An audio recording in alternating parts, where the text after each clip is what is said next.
Ready? Go on.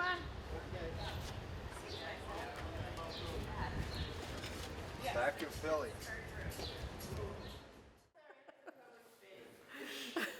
Good afternoon and welcome to Third Street Gallery. I'm Patricia Ahrensall, the director of the gallery. Third Street is an artist cooperative. We were formed in 1978 as Third Street Gallery. However, it was a women's cooperative sometime in the early 70s. We're not quite sure the date, still looking at that. But in 1978, it was incorporated as a women's cooperative, and our original home was actually just 2 doors down from where the current gallery is located. In 1996, the incorporation was altered to also allow men. So we are now a very nice, diverse group of artists who, both in terms of the types of media we use and the types of art we do. It's a complete cooperative. Everyone here does all the work that needs to be done, including bringing friends in to do camera work like this, like is going on today. We're located at 610 South 3rd Street, and we are open on Fridays from 4 to 8, Saturdays from noon until 7:30, and Sundays from noon until 4.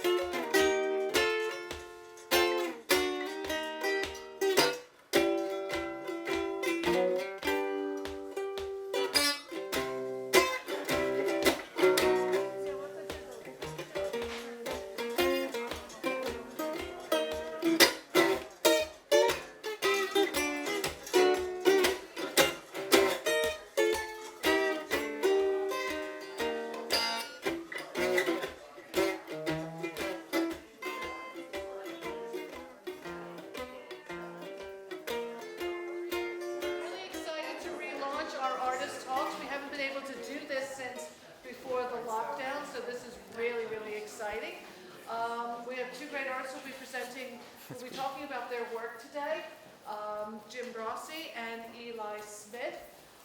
What we'll do is they're going to talk about their work. Each one will talk about their work, and after each artist talks, we'll take questions and answers for that artist, okay? This is being filmed, so if you don't want to be on TV, if you don't want this to be your starring moment, just avoid the cameras. But thank you for coming, and Eli. Well, thanks everyone for coming. My name is Eli.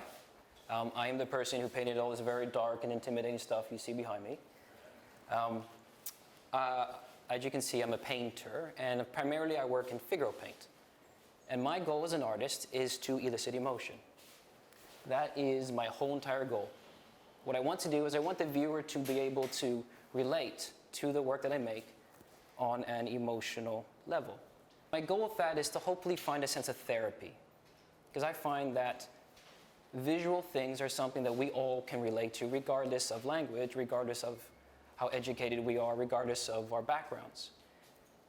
Everyone, as long as you can see, you can relate to visual images, and they have a very impactful reaction on us. My background, well, let me back up. The way I tend to work is I tend to think of what do I want my viewers to feel emotionally out of my work. And one of the things I find, one of the most effective ways to get an emotional reaction is to start with mental disorders. I have Tourette syndrome, I have obsessive compulsive disorder, and those are things that I've kind of used in the past to express emotions that everybody feels. Because one of the kind of amazing things about a lot of mental disorders is they're kind of extreme versions of things that we all face. For example, I have compulsions and obsessions and compulsions. Everyone has obsessions and compulsions. But to be kind of classified as actual obsessive compulsive disorder, it has to be an extreme level to the point where it interferes with your everyday life. You can't live a normal life. But everyone has these compulsions, so everyone can understand what it's like to feel the need to do things they don't want to do. That's one of the brilliant things about this disorder when you're coming at it from an artistic perspective, is you can use that extreme example as a way to relate to everyone. So for this I kind of started with my younger brother. My younger brother, thankfully, doesn't have what I have, but he is on the spectrum, the autism spectrum. And when he was little, he would not often respond to people around him. He'd be in his own world, and big groups of people would overwhelm him. Loud noises would be too loud. He'd go like this when he'd hear noises because they were too much sensory input for him. And he liked to play by himself in the corner. And if you wanted to get his attention, you have to say his name over and over and over and over and over again many times before he responds, because he's in his own little world. That was his safe place. That was his, where he could feel comfortable and he could kind of shut out everything around him. This is when he was little. And I've used him as my main visual point. You can see there, here, and on this painting here.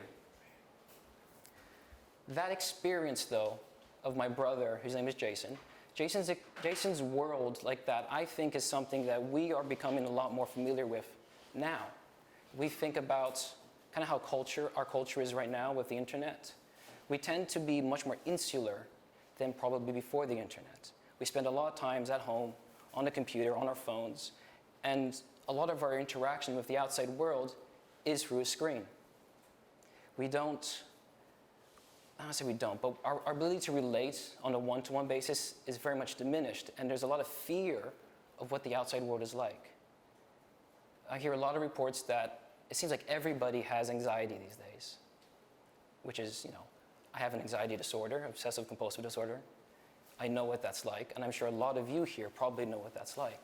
It's very overwhelming, and it's very intimidating. And the temptation is to always stay in our bubble, not go out of our comfort zone, not go out into the outside world, because the outside world looks like this. It's big, it's intimidating, it's overwhelming, and it's terrifying. We don't know what to expect. And that was the same experience for my brother Jason when he was little. The thing is, for Jason, he had to face this. He couldn't stay in his bubble. It would not have been healthy, and it would not have been good for those of us or his family to allow him to stay in that insular bubble. We had to do our best to help him get out of that, to address the terrifying outside world, so that he could mature, so that he could become a better, fuller person. And I think we all need to do that. We all need to face the terrifying outside world. As intimidating as it is a necessity. So what you see here is a juxtaposition of Jason.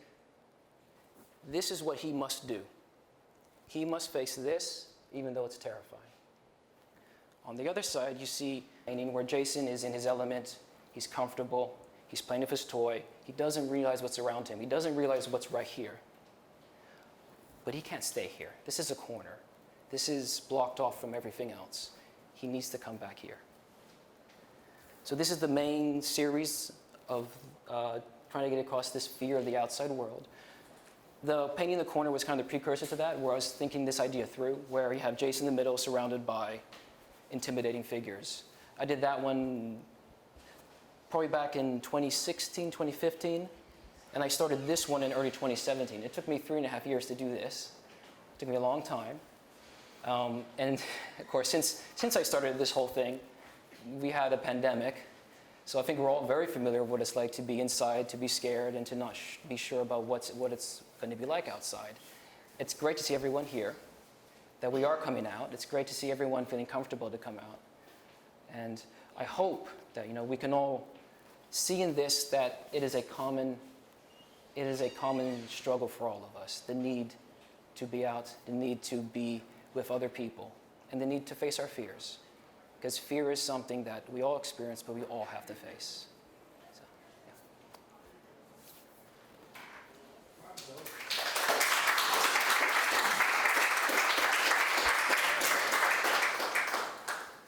Anyone have questions to ask Eli about his work, his process? Eli, do you want to comment on Jason's experience today? What kind of Yeah. life does he have? So Jason is not like this in the corner anymore. Jason is a grown adult. He has a job. He's working. He has friends. He's met. He hangs out with his coworkers. He has moved so far beyond where he was before, and so far beyond where we thought he could go to, because he has put himself into facing these difficult situations. Initially, that was with us helping him, but through time, he's been able to do that more and more on his own. He's been able to put himself in places where we didn't even have to push him, where he wanted to go himself. So he's done a lot of growing, he's done a lot of maturing, and it's been very impressive to see. So that's, hopefully we can all take encouragement for the things that we are afraid, we are unsure about facing ourselves. Question? Yes. How old is Jason now? He is 24. Okay. This one, he's probably like 5 here, I think-ish. I don't know the exact year. Jason was always smaller than his other kids his age when he was younger, so it's always hard to look at the pictures and remember how old is he exactly. I think he's about 5 or 6. And that one is when he had chicken pox, so that's how I was able to find a picture of him looking miserable. I just took out the chicken pox. Oh. Why did it take you 3 years? It was on and off. I initially started in January, February 2017 on this big one, and I wanted to do a big piece, but I was living in an apartment, and you can't fit a big piece and paint it in an apartment. It's just not going to happen. So I decided to break it up into 20 smaller 1 foot by 1 foot panels. And then you start, and then life, and then you want to do something else. So you put it to the side and work on other things. Then you come back, then you put it aside, then you come back. And, you know, it's a slog. I'm not going to lie. This painting for me is difficult. It's not, when I paint, it's not out of a sense of enjoyment. It's out of a sense of, if I don't put the energy and time into doing this, it won't get done. And if I don't do it, no one else is going to do the exact same thing that I can do. This will not exist if I don't put my blood, sweat, and tears into it. So it is difficult. And what you're seeing is a record of a lot of effort, a lot of time, and a lot of struggle to make sure that this exists. Can you tell us about your concept of the outside wall? Where did you Yeah. get the figures from? Well, these are all statues. I find statues are really good source material because they're very dynamic, they're very dramatic to begin with. And they're also very static, so they make very good reference material when you're painting. They don't move. And if you take, what I do is I take photographs of a lot of statues, and then I juxtapose them onto using Photoshop. I also take some royalty-free images too. I make sure that if I'm not using my own material, I'm making sure I'm using material that is free to use. And I make a whole layout within Photoshop, or actually use GIMP now as an open source version of Photoshop. That is sort of my blueprint. And I'll manipulate them a lot, try to get kind of this big dark void area in the front where you can kind of see the outline of figures, but you're not quite sure what they are, because that makes them, you just kind of, your brain fills in what they are, and that makes it far scarier. And then you have this void of nothingness where it's just like, what is in there? And in the back, I was thinking, these are kind of like the ideals that we have, the things that we feel like we need to live up to that are just weighing us down. They're too much, they're too lofty, they're too far out of our reach. And I think that is a big part of our fears too, is, you know, am I ever going to live up to this? Can I ever be as good as everyone I see on Instagram? Like, seriously. I think that's a huge issue for a lot of people. Am I ever going to look that beautiful? Or have that perfect body, or have that kind of personality, or that car, or that home? And those weigh down on us. And then we get the fear of what's all this. And you probably can't quite make it out, but I did put in here, there's a dark purple figure, or pair of figures in here, where you have a grown person and a child. And my goal was to make sure that there is hope in that. Even if you can't see it, it's there.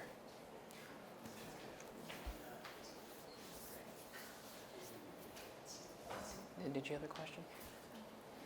So you knew where you were going when you Yeah. started this whole... But by the time I start actually putting paint down on, I spend a lot of time laying out and figuring out and trying all different things. Like, I don't immediately have this idea. I'm moving things around, thinking of ideas, and then I end up with this. But it's taken a lot of time just to get to even the idea. So for me, painting is a process. It is literally like the final, you can think of paint as the final filter in Photoshop, where you're actually making everything come together. And the way I paint is, I don't do layers, I paint bit by bit by bit by bit by bit. So think of it as like your computer very slowly processing out the image.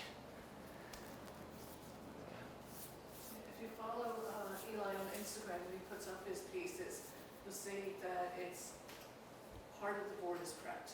And then the next time, the other part is Yeah. correct. And then things get filled in very slowly, purposefully, carefully, Yeah.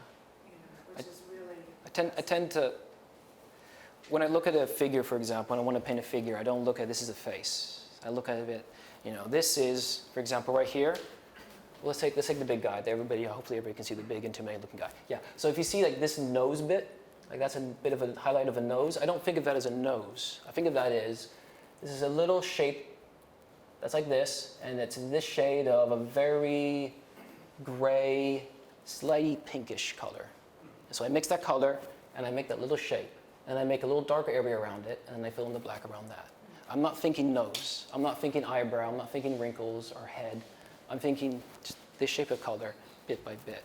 And then when you're done, you step back, and then, okay, that's a dark face. And that's how I work. So you were making up the face as you were painting it? Well, I had after I've done everything in Photoshop, I have my blueprint. I have a computer next to me, I'm looking at that. But I'll zoom in to the point where it's like, I might as well not be looking at a face. Or if I am looking at a face, I don't even see it as a face. I just see it as this shape of color.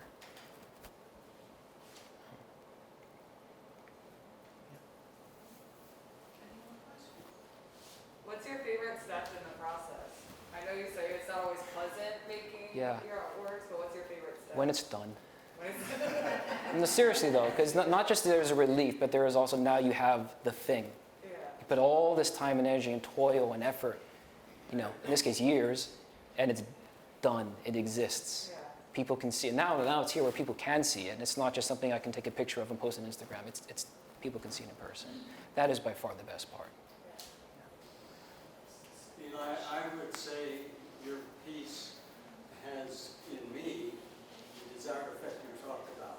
I don't like it, I can't figure it out, I'd rather not deal with it. I think it's doing that, which is, if I understand right, that's what you're conveying.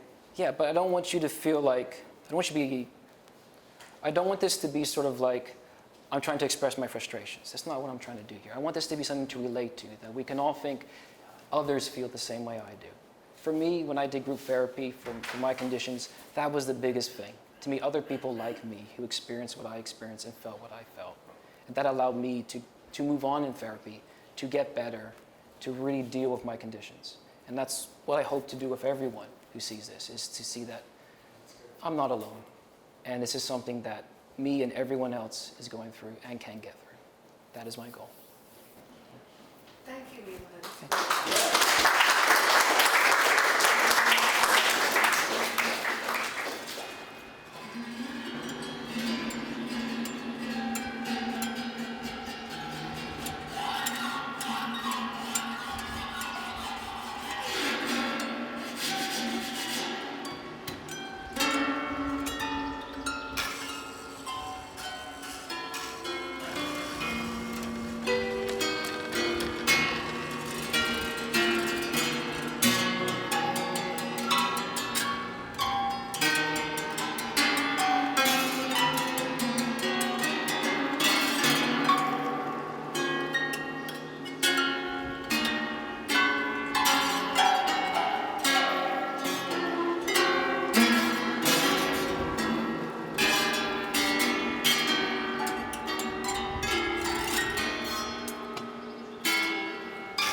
Jim. And the whole town here.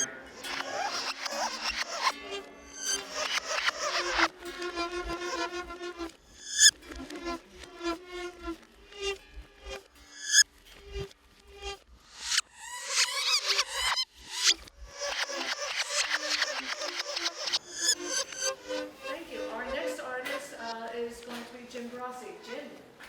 Thanks.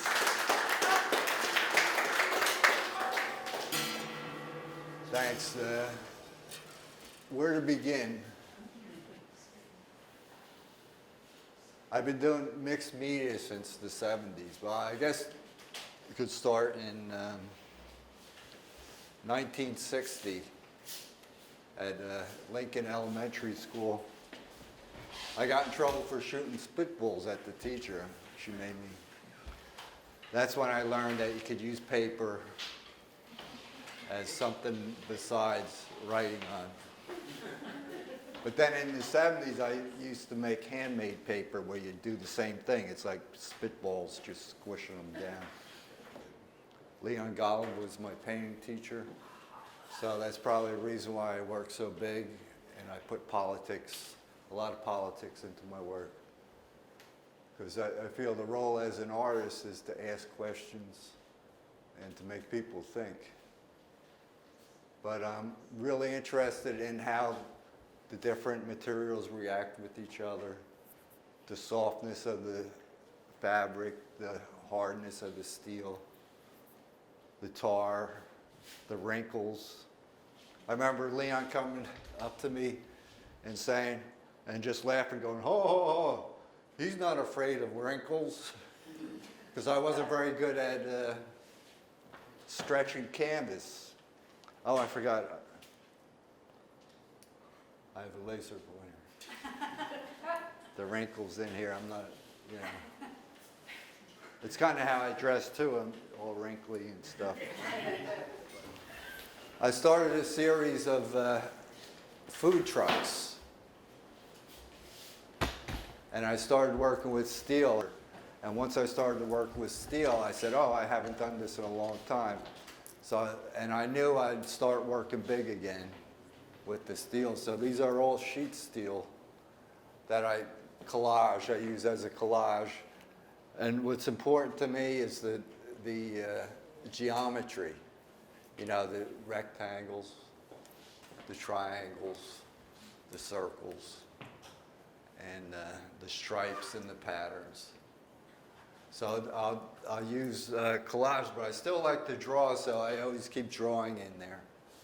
I always have, even though I have this heavy steel and heavy enamel paint on it, I'll still go back to my drawing, which is, I feel more comfortable scribbling. And I'll pour paint. This is poured enamel on here. And then I'll move it around and make it a little, you know, distressed. I went from abstract artist to doing just objects to right now I put figures in my art, so it becomes more narrative, kind of a distressed Americana. And I think of myself as the Norman Punk Rockwell.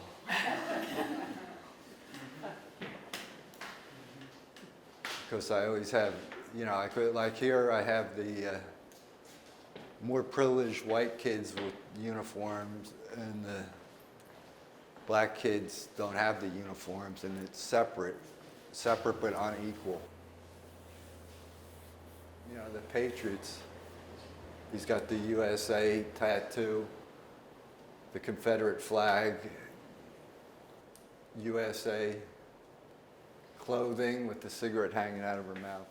And I found this in my studio, the sticker, "We are survivors of Irene," which was a hurricane that destroyed a trailer park in Florida. So I work on the surface. It's all about surface for me, and it's all about relationships, relationships of people, relationships of objects, relationships of materials. I'll pour paint, I'll throw paint, I'll paint with a brush, I'll paint with sticks. I'll draw with sticks, and then I'll use the steel that I have to cut, and it takes me a while, but then I collage and get big spaces. The pattern's important, the pattern in the underwear and the patterns in the stripes and the stars. So I pay a lot of attention to the patterns and the geometry when I'm working. And I use text as a visual element and also as a political element. So sometimes some of these texts that I use, like balls, is probably about 15 years old that I did a bar series, and that stencil I'll use, because it takes a while to make the stencil, and I'm always in a hurry. I'm in a hurry when I do art. If it takes me more than a week to do something, I get all frustrated that it's taking me too long. Or the fish comes from a book I made, a giant art book of food. And then I'll make new stencils for each painting, and I'll use them. So it's not always important to be able to read them, like we are now experiencing technical difficulties, it says. Or You Are Trash, which was from Urban Retro Trash that I used. And a stencil, I don't know if you can see them here, of the skull and crossbones, which I've been using for 20 years, and is probably 2 inches thick of paint that was made out of paper. So some of my stencils you can't read anymore, but that's not important because I use it as a visual. You have peace here, I'll throw that in there. And geometry is from a Geometry of Food book that I did, a large book about food, and blue Jell-O and Oreos is from the food book. So the figures, I don't work from a model, but I work from myself if I want to see how something works, or I'll look up on the internet. Like, I was going to put a kid in here in one of those wash tubs, and I did a search for naked kid in the tub, and I got this warning on my phone about child pornography. So I got all flustered, and So I put my grandson, I took a picture, I had a picture of him in my phone, and I took a picture of him, and I just used his head. And the tricycle I use a lot. Televisions, I did a whole series. So I'll reuse, like the wagon, I use that in a lot of different paintings. And it started as just a wagon. I have a painting of just a wagon. And then I have a painting of 2 kids sitting in a wagon. And now this wagon just pops up all throughout my art. So I like to repeat the content throughout my art, whether it's the text or whether it's a wagon or a fence or a sign or the material.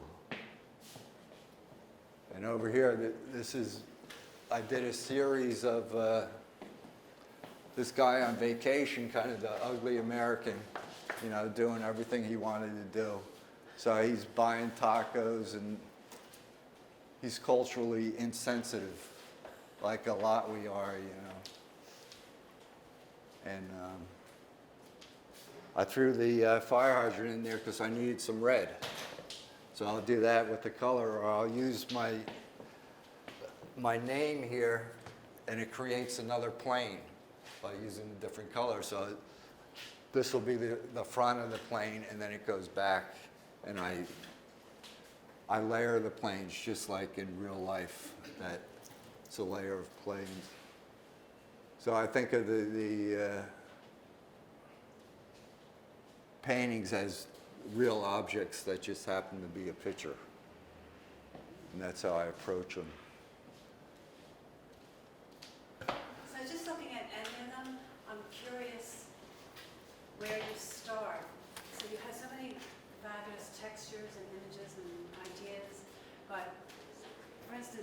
Do you have several sketches of parts of it and then you just kind of play with it? Well, what I do is I usually draw something either on a scrap piece of paper or just on a napkin, whatever's in front of me. I'll grab it and I'll draw on it. And it usually ends up on my studio, stepped on and covered and ripped. So I don't have, you know, and however I start, I say, oh, I want to do a food truck. I want to show the geometry going across this way, the patterns. It never ends up how I had in my head. Because it's whether, you know, I'm so chaotic, my studio is so chaotic that I move through my studio and I'll put something down and then I can't find it. And I'm like, oh, I can't find that, so I'll use this instead. Material or tool even. Like I'll use screws and I'll use rivets. Because I get, you know, I want them to look a certain way. You know, the heads of the screws sometimes I like in different places and sometimes the rivets. So I do think about stuff, just not too long. What's your favorite material to work with? Well, I'm really liking, it depends, you know, what day it is. You know, I'm really liking working with steel because I have this new tool that cuts the steel kind of like scissors. So it can cut like 24 gauge steel pretty easily. So I'm liking doing that now. So, and I like to collage it because I'll come, you know, I'll do the background, I'll like have this on the ground, and I'll have the background all done. And it'll be like a beautiful sky or something like that. And then I'll come and I'll just throw a giant piece of steel on top of it. So it's all about like covering things up. And, you know, sometimes I have a problem with that. I said, oh, that's too nice to cover up, but that's, I have to get over that, you know? So, you know. Do you start out with canvas? Sometimes I use canvas. I work on 1/4-inch plywood. And sometimes I'll glue the canvas to it or I'll stretch it.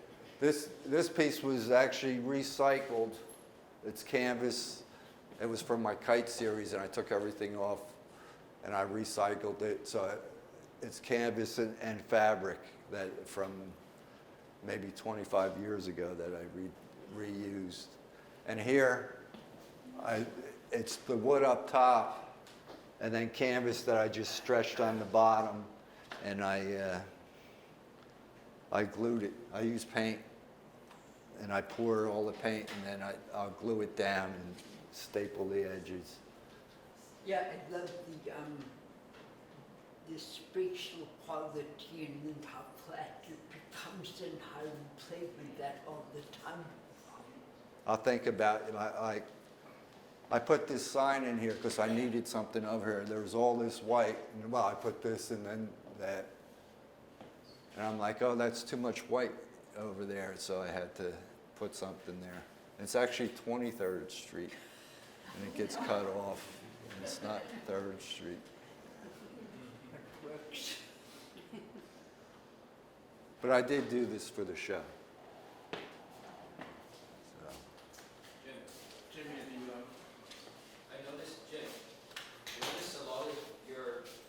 And people are shown either from behind or their faces obscured. I think the only one I can kind of see a face is that woman in the back. Is there a reason why you tend to show people from behind or you tend to not show their faces?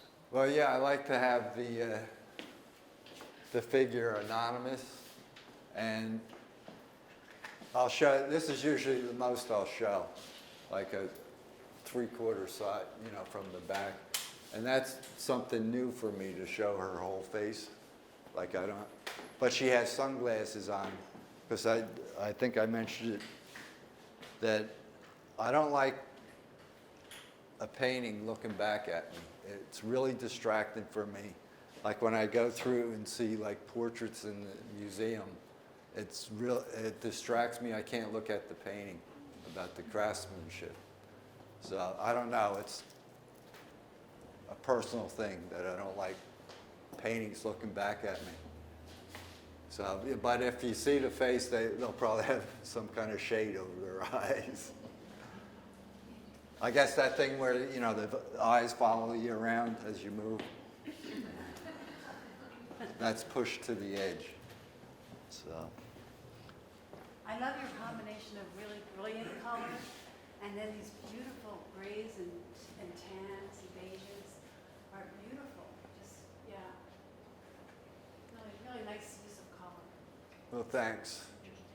I do think a lot about the color, you know, and then I tell the story like Debbie coming down and saying, oh, look at those beautiful colors. I said, don't worry, I'll cover them up. Because I like color to come through and not like, I'm not real bold colors a lot. So, it's weird. So the use of stencil, like filling the empty spots, that's like a development throughout your whole career, right? How did that come about? Like, I understand the advertisement point, but like just the subtleties in the empty space. Well, it's just that everywhere I look, I see words, I see text. I can't, you know, I'm in the bathroom in my underwear and I see like Hanes, you know, it's around it. I can't get away from that until I'm naked in the shower. But then there's the shampoo bottle, you know, or the ivory soap. So, like it doesn't matter if you can read it or not. That's why I use just the letters here. You know, it's just so it's a visual element that I use. You know, you could just barely read blue and it's done in yellow, so that's kind of weird. But I like the way the shapes are on these. And then I'll use different size text. And I know ice cream, 1-800 ice cream, there's an extra M in there. What is it? There's an extra letter if you try to call.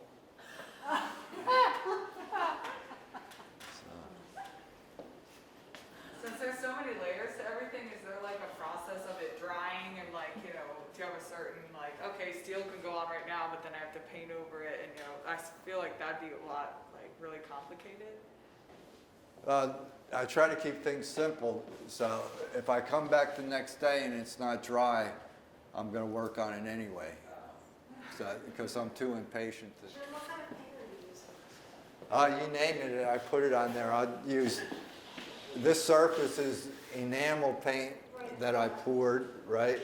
And then I'll use acrylic paint, and I'll use oil paint, and then I'll use spray paint, Okay. depending what kind of effect I want. And, you know, like this has a mixture of oil and, because I want it to kind of separate in spots. And a good, like if you put the acrylic. And then when I do the figure, this is pastel and paint. And the lines here, is that like charcoal or is that like a? Probably charcoal, yeah. It's cool. So, because I like to draw, I still like to draw, and I don't really get to draw a whole lot when I'm working with steel. So that's why I keep it sketchy. So I'll keep it sketchy and I'll draw. So I draw the figure in first, and then I'll come and I use wallpaper glue, paste, and fabric. So that's another thing. Sometimes I like the way the drawing is, and I'm like, oh, I don't know if I want to put the fabric on. And then I get over that really fast. The white that you have in an ice cream truck, Uh-huh. the texture of it and the color just really makes me want ice cream really bad. And it just really says ice cream, you know? I know. Just the way it's shiny and so white. Yeah, it's fun. That's one of my favorite things, is pouring paint and then moving it around. And then when it forms the skin, I like to dig into it, and sometimes I'll put it up. You know, I'll work on the floor and I'll put it up and it'll sag, and sometimes sag until it rips the skin. So that's because I'm always surprised, and I like to be surprised. I was telling someone earlier that my studio is so chaotic that when I brought them in here and hung them, I was seeing things that I couldn't see in my studio because there's so many distractions in my studio. So I kind of like taking them out once in a while and taking a look. So, I guess I'm sort of going through Jim and Eli and like, you know, in like going back and forth in my head between the two of you right now. So, I mean, it's so interesting to have had both of you showing your work, because in both of your talks, you said very similar things, you know, around geometry and color and lines, and we see, and bigness, you both do big. And emotion too. And emotion, and the work is so different, you know, it's just so different, and to have had both of your works up at the same time has been, I don't know if I can even say coincidental, but it's been amazing. And Jim, the morning, I don't remember when it was, a couple Saturday mornings ago when I came in here and hung out and you came in, and we were able to have a conversation about the politicalness of your art. Was probably so far the highlight for me, besides writing my emails, was probably so far the highlight for me of my experience here in the gallery. Was being able to sit here and just chat with you about the kids in that center picture and the people in this trailer, you know, and because I did, Trisha can attest, I was disturbed, and you so nicely allowed me to be disturbed by your art and talk me through it and talk about it, and that was great, and I so appreciate that.